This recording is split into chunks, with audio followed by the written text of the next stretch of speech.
Dear, dear, dear, dear, dear, dear, dear, dear, dear, dear.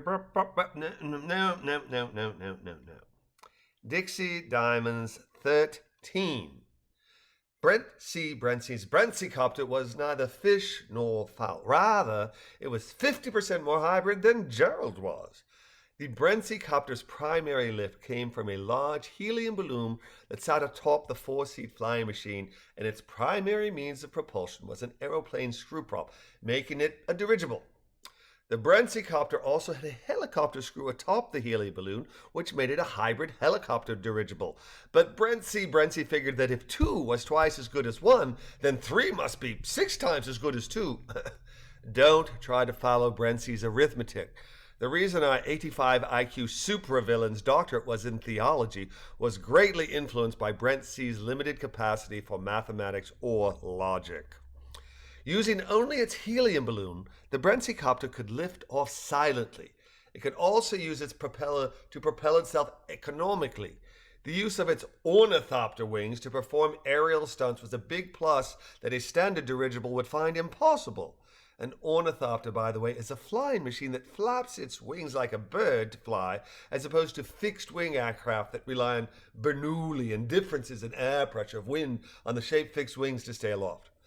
With his enslaved virtual assistant Jane Ross accompanying him in his travels, the Brentsycopter quietly lifted off from his rooftop patio and made its way due west rather than the direct path northwestward towards its 2,165 kilometers distant Dixie destination. Technically, lifting off from his home, situated a dozen kilometers southwest of the Brisbane airport, put Brentsy in violation of the law.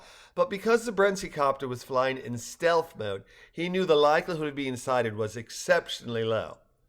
Unless he flew directly toward Dixie, as said path would place him in the airspace above Gallipoli Barracks, one of Australia's largest military bases and headquarters of the 7th Brigade. Though dull-witted, Brentsy was not stupid, and he knew that the extra 10 kilometers he journeyed by going around rather than over Gallipoli was the prudent choice. Prudent, or as one might say safe, did not please Brentsy, and, as many a bully will do, Brentsy decided to harass whoever was nearby, which in this case was his virtual Jane Ross.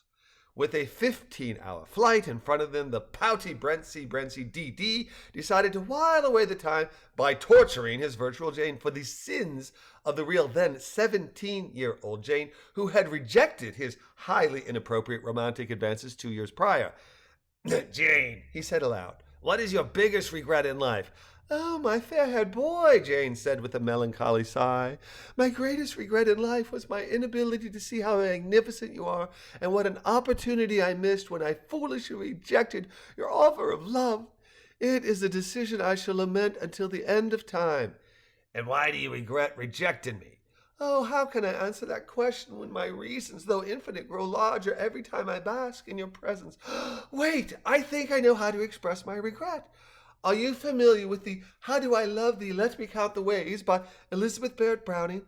The one that begins, How do I love thee, let me count the ways. I love thee to the depth and breadth and height my soul can reach, when feeling out of sight for the ends of being in ideal grace. Well, BCBDD responded, "I've certainly heard the poem, though as a, practical man, I tend to concentrate on more important things than memorizing poems." "Of course you do, my true love. It's only right that you, whose feet are firmly planted on the ground, rises above the sweep of clouds and manifests the treasures beyond Earth's exosphere." "Indeed," Brentsy said, nodding his head.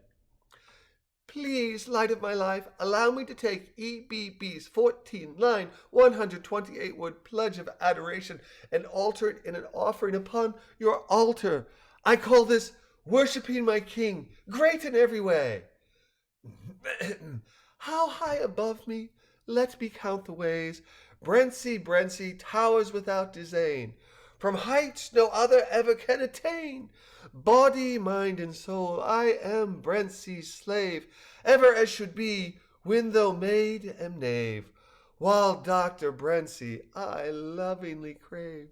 Not graven image, that misrepresents, 'tis God Almighty feel in his presence.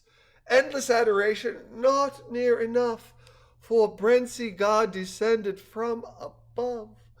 Oh, O great darling Brency, Dr. D.D., great expanse of heaven, I see in thee. Regret of my life, was too young to see. In adoration, ever worship thee. I know this is completely inadequate for a god like you, but I hope it helps you understand just what you mean to me. Brency grunted. Needs some polishing, but it's adequate.